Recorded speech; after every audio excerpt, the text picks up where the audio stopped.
We have seen the pituitary gland. It is located at the base of the brain. Pituitary gland is located at the base of the brain, and again you can see that it is secreting certain hormones, and this gland is called as pituitary gland is called as master gland because it has control over other glands. Okay. So the pituitary gland is divided into two lobes. One is called as anterior pituitary and the second one is called as posterior pituitary. So anterior pituitary as well as posterior pituitary is there, and this anterior pituitary you can see that it produces the growth hormone, otherwise called as GH. GH means growth hormone. This abbreviation as well as short form you have to learn GH. Okay. Then it is essential for normal growth and also called as somatotropin. So that is body stimulating hormone. And deficiency in this growth hormone, otherwise GH, you can say it is result in dwarfism. You can see the body, it is not fully developed, that person become dwarf, very short in nature. And next one, the oversecretion in the childhood result in gigantism. So the two terms, one is growth hormone deficiency cause dwarfism in children, whereas oversecretion causes gigantism. So oversecretion causes gigantism. So here the bones will be lengthened and beyond the normal, and the human giant up to 2.7 meters of height are produced in the case of gigantism. Then again in an adult, another condition by the oversecretion, it is called as acromegaly.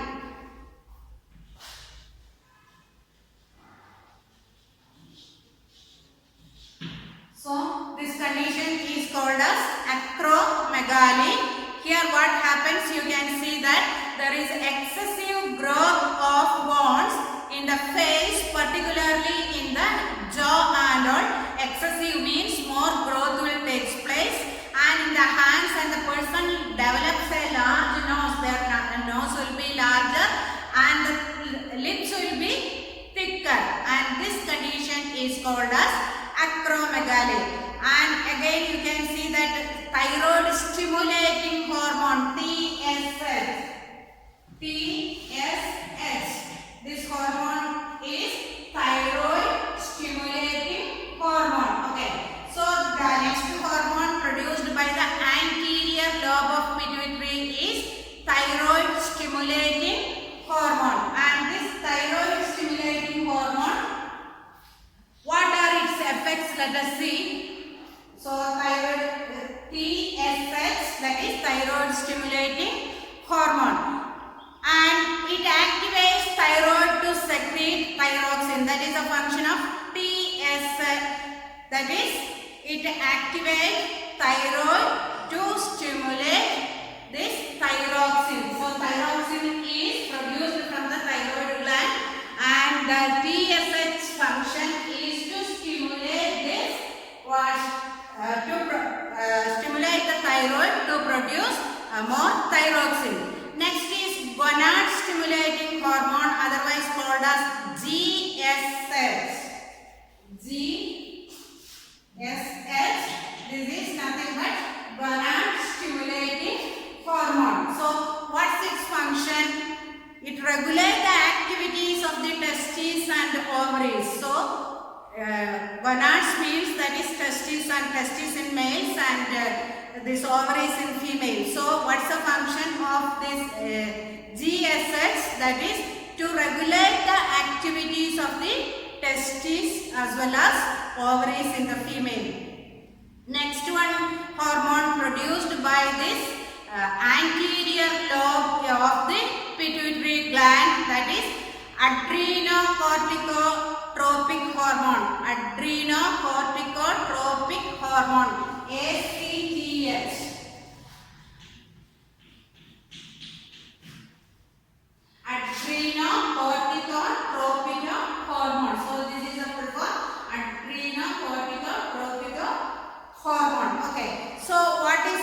function to regulate the activity of the adrenal cortex. So you know that this adrenaline is a hormone produced by the adrenal gland, and the adrenal gland structure also already you have seen that it has an outer cortex and inner medulla. So the outer cortex regulate the activity of this outer cortex, that is the main function of ACTH, otherwise called as adrenocorticotropic hormone. So the term tropic hormone refers to the hormones which stimulate other endocrine glands to produce their specific hormone, such as gonadotropic hormone secreted by the anterior pituitary, and also stimulated the gonads to produce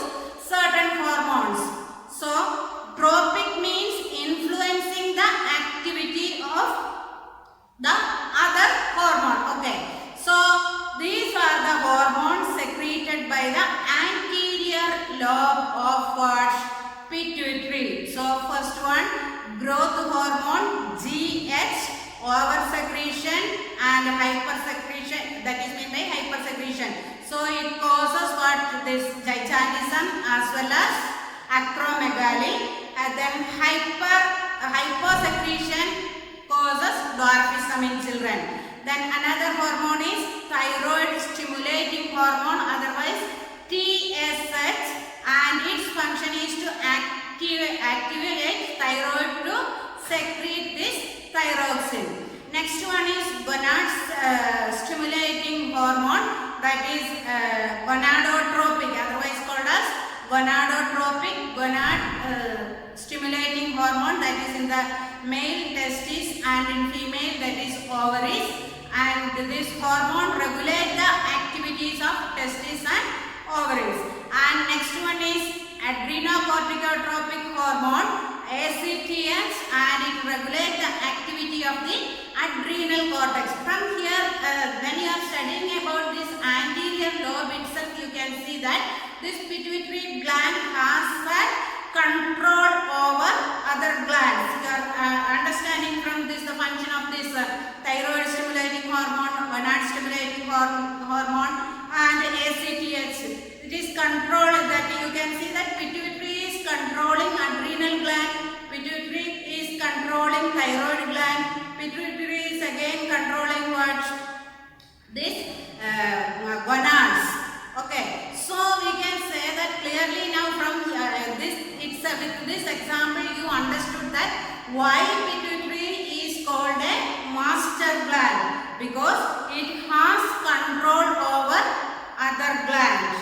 That's why it is called as master gland. Now we can see what are the hormones secreted by the posterior part of pituitary. So yesterday you have seen the structure, it is somewhat like this, and this part is called as what?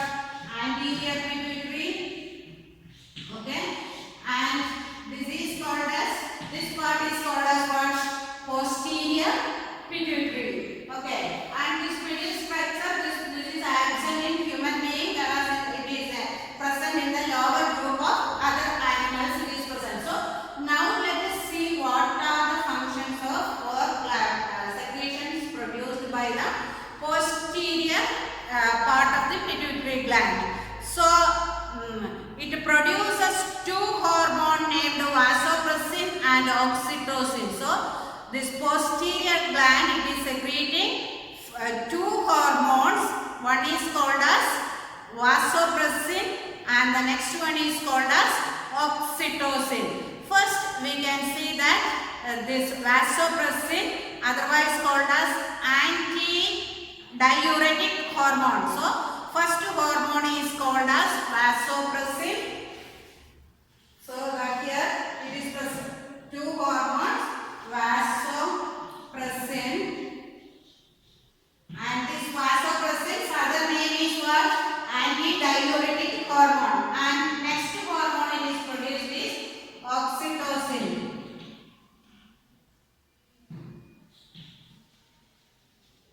So these are the two hormones secreted by the posterior the other name of this vasopressin is nothing but antidiuretic hormone. Okay, so it constricts the blood vessels. So what is the function of this vasopressin from the name itself? As a skin lesson when you are learning in the previous class, I mean 9th standard, you have studied what is meant by vasopressin, vasodilation, vasoconstriction, all those things. So vasopressin constricts the blood vessels and with rise in blood pressure. So what is the function of this vasopressin, otherwise called as antidiuretic hormone? Here what happens is it constricts, so blood vessels will become small. So it constricts the blood vessels, so automatically blood pressure or BP will be increasing. It also acts on the kindly increasing kidney reabsorption of water from the kidney tubule. So from the reabsorption, the excretory system, when you are studying, you have studied that tubular secretion and selective reabsorption, all these, the three phases of urine formation you have learned. So one of that phase is what? This reabsorption of this water from the kidney. Okay, so you can see that this antidiuretic hormone, otherwise called as ADH, it helps in the reabsorption of water from the kidney tubules. Okay, so deficiency of ADH causes diabetic insipidus. So another term you are learning, the new term, that is diabetes insipidus. So the other term, you have insulin when you are studying, you have learned about the term diabetes mellitus. That is the condition sugar blood level is increasing in the blood. Here there is another term what you are learning is diabetes insipidus, and in the diabetes insipidus what happened?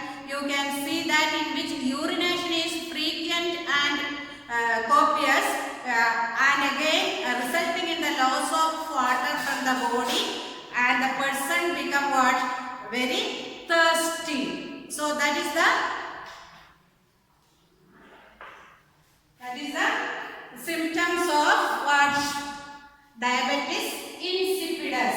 Okay, so here you can see that the person become very thirsty. How? Because very frequently the person will urinate. So that what happens? Water will be lost from the body. Okay, so water will be lost from the body, and so that the person very frequently he will urinate, and thus he or she felt very thirsty. And here along with the urine, what is the main difference? There is no loss of glucose or sugar is not lost through the urine. Okay, whereas in the case of diabetes mellitus, you can see that the condition in which the glucose is lost from the person's body. Okay, so through urine. So that is the differences between diabetes mellitus and diabetes insipidus. Okay, don't confuse with these two terms. So next is about the hormone, that is oxytocin. So the pituitary gland is, or the posterior part of the pituitary gland is secreting another hormone that is called as oxytocin. And you can, it stimulates, what is its function? It stimulates vigorous contraction of the uterus in a pregnant mother, leading to the birth of the baby. So during the time of delivery, or when the time of childbirth, the uterus, which is a part of the female reproductive system, it has to very fastly, it has to contract. Okay, due to that contraction only childbirth is possible. So this hormone, you can say that it helps in the contraction of the uterus during childbirth. Now you understood that two hormones that is secreted by this posterior part of the pituitary gland. One is called as antidiuretic hormone, and the next one is called as oxytocin. Each one's function also you understood. Now let us see the control of hormone secretion, otherwise called as feedback mechanism. So here the body has a mechanism to maintain a normal state. Always our body, it will have a mechanism to keep always in a normal state. And then what happens, whenever there is a change in this state, there are messages through the body system. So if something happens to this normal state, always the body will get a message. Suppose you can see that if the body system to increase, if there is a fall below the normal, suppose this system fall below the normal state, always it will show to increase the level and or to decrease if there is a rise in the normal level. So always body will show these messages. If there is a decrease, it will show a symptom to increase, and if there is an increase, it will show a symptom or messages to decrease. Okay. So this kind of ordering for the opposite is called as a negative feedback. So to do the opposite things, so that is from the normal stage, if any activity is increasing, we will get a message to decrease that one. So, or if it is decreasing, we will get a message to increase that one. So the opposite message we are getting, and this is called as what? Negative feedback, so that our body will restore to a normal stage. Okay, most feedback mechanism in our body are the negative type, and that is TSH. Example is negative feedback. Example is TSH level. What is meant by TSH? What is the full form? Thyroid stimulating hormone. So TSH, it is nothing but it is written here, thyroid stimulating hormone. So this is a negative feedback it is getting. What is meant by positive feedback? So it is very few in our body. Positive feedback is very few in our body. One example is that uterine contraction during childbirth. So uterus, it has to contract, otherwise normal birth of the child will not be takes place. The very severe contraction of the uterus contraction has to take place during the childbirth. So you can see that one contraction instead of commanding to come to the normal gives a message to continuous contraction in the uterus, which result in the childbirth. So here is a summary. What you have learned in this total lesson, you can see what are the hormones you have studied, what are its function, and what is its under secretion causes and excess secretion causes. One by one we can see. So first hormone what we studied is adrenal gland producing the hormone called as adrenaline. That is main thing, and you can see that adrenal gland has two parts.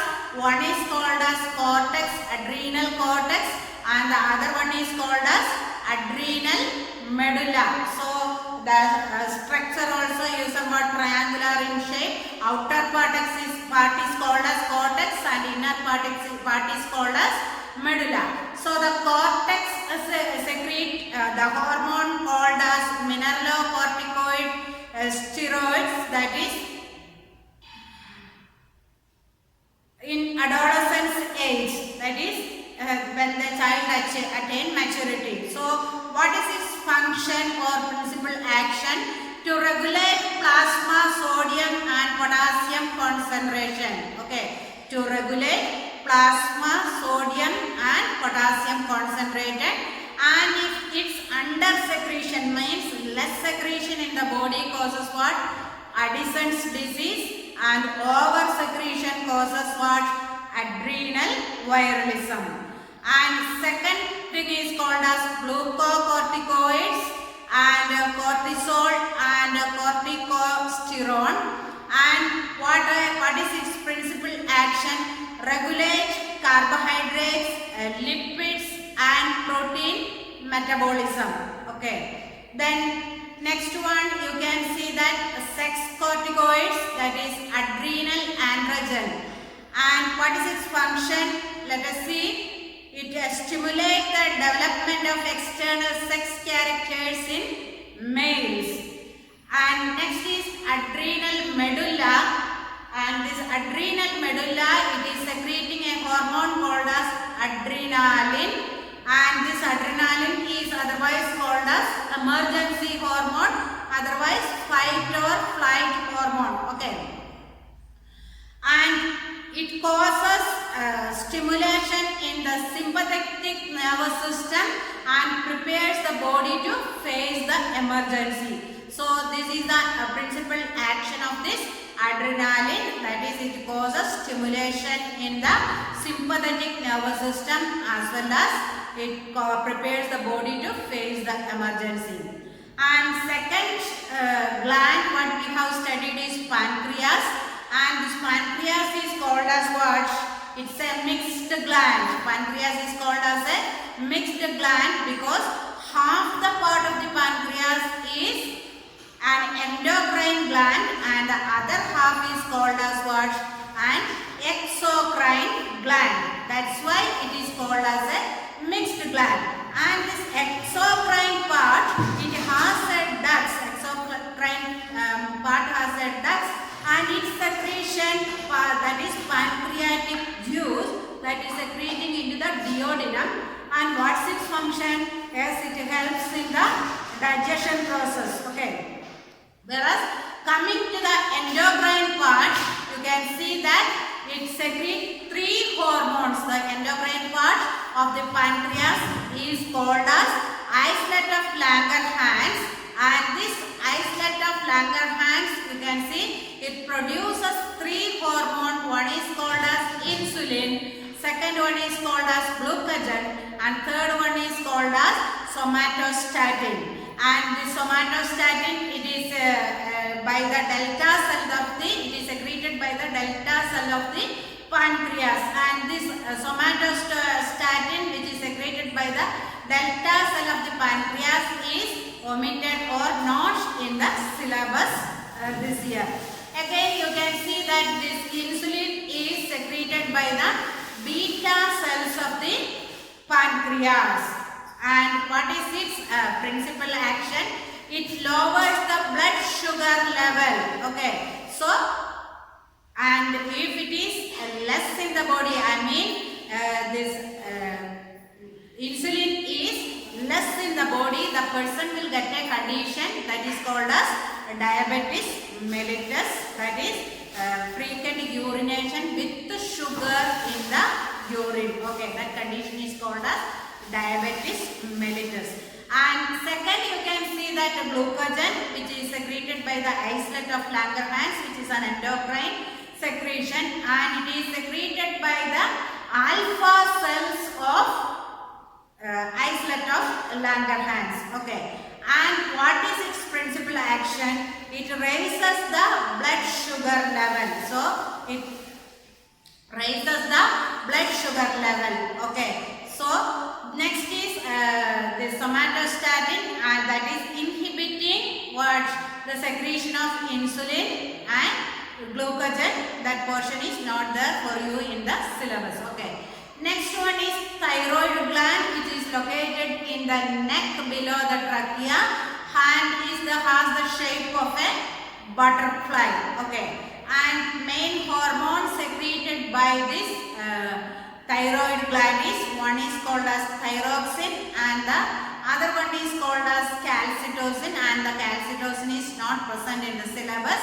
And thyroxine, you can say that it promotes the tissue metabolism. So, totally in our body, the tissue metabolism is controlled by this thyroxine, which is produced by the thyroid gland. And the growth and differentiation is another main action of this thyroxine. Okay. And its under-secretion causes the condition simple goiter, that is nothing but this in the neck region, this thyroid gland enlarges. Thyroid gland enlarges. That condition is called as what? That is simple goiter. And another condition that is in children, that is cretinism in children. So this cretinism condition can be seen only in children by the properly the thyroid gland if it not work. And myxedema is another condition that is usually seen in adults. So these are the disorders seen by the under secretion of thyroid gland. And again by the over secretion you can see that exothalamic goiter. So the difference between simple goiter and exothalamic goiter. Simple goiter is caused due to the deficiency of thyroxine, whereas exothalamic goiter that is caused by the over secretion of thyroxine. So here you can see that due to the exothalamic goiter, protrusion of the eye. Ophthalmic means related to the eye. So the eyes will be protruded and increased metabolism and restlessness. So that are the symptoms of exothalamic goiter. That is this eyeball become protruded and then what happens? The increased metabolism. Then coming to the pituitary gland, the last gland what you have studied, that is the pituitary gland. It is differentiated into two lobes. One is called as anterior pituitary and the other one is called as posterior pituitary. And the anterior pituitary, nearly 6 hormones it is producing, and that is growth hormone, otherwise called as GH, somatotropin GH, and the next one is called as prolactin, then adrenocorticotropic hormone ACTH, then thyroid stimulating hormone TSH, and next one follicle stimulating hormone FSH, and luteinizing hormone that is LH. So these are the 6 hormones secreted by the anterior part of the pituitary gland. And here you can see that first one is growth hormone, and what is its principal action? That is body growth. As the name indicates, its name, from that itself you can understand that its principal action is body growth. If it is less, that is growth hormone, otherwise called as somatotropin or GH, if it is less in the body, you can say that the condition which is called as dwarfism. No height will be there, very short fellows. Okay. And if it is by the over secretion, you can see that gigantism in children. That is, children become too much height as well as growth is more. And then in adult people, another condition which is called as acromegaly. So these are the two conditions, that is gigantism and acromegaly. These are the two disorders getting by the over secretion of this growth hormone. So second hormone is called as prolactin, and it promotes the lactation, that is milk formation and secretion. During after the childbirth, milk has to produced in the female to feed the young one, isn't it? So for this you can see that the hormone prolactin, it promotes what lactation means, producing milk. Okay. And third hormone produced by the anterior pituitary is adrenocorticotropic hormone, otherwise ACTH, and here you can see it stimulates the secretion from adrenal cortex. So the main principal activity of this ACTH is to stimulate the secretion from adrenal cortex. Next, fourth one is thyroid stimulating hormone. It is TSH. Short form is TSH. Expansion is thyroid stimulating hormone. And what is its function? It stimulates the thyroid secretion. So thyroid secretion will be stimulated. And next hormone is follicle stimulating hormone. That is nothing but FSH. Follicle stimulating hormone. So what is its function? Let us see. In female, growth of Graafian follicle and estrogen secretion. So certain other secretions in female's body, that is estrogen secretion associated with the female's body, and in males spermatogenesis, production of sperms in males. So these are the two function of follicle or the principal activity of FSH, otherwise called as follicle stimulating hormone. Next one is called as luteinizing hormone, LH. Luteinizing hormone is otherwise called as LH. In females, that is ovulation, that release of ovum from the ovary, that is called as ovulation. Then maintenance of corpus luteum, that is one of the reproductive part. Okay, so corpus luteum, and secretion of progesterone, another hormone, that is progesterone. All these associated with the reproductive system in the females. And then posterior part of the pituitary, that is secreting two hormones. One is called as vasopressin, otherwise anti-diuretic hormone, ADH, and next one is oxytocin. So the two hormones, first one is vasopressin, otherwise ADH, anti-diuretic hormone. What is its function? You can see increase reabsorption of water from kidney. So during the process of urine formation by the kidney, you can see that it increases the reabsorption of water from the kidneys and contraction of blood vessels. Blood vessels, vasopressin from there itself, blood vessels will be contracting. So automatically what will happen? This BP or blood pressure will be increasing. Okay. Then next one is called as oxytocin. That is another hormone secreted by the posterior part of the pituitary gland and causes contraction of the uterine muscles during childbirth. The contraction of the uterus muscles, it is called as uterine muscles. So this childbirth or delivery is possible only by the contraction of the muscles of the uterus, and that is if oxytocin is properly present, only this will be taking place.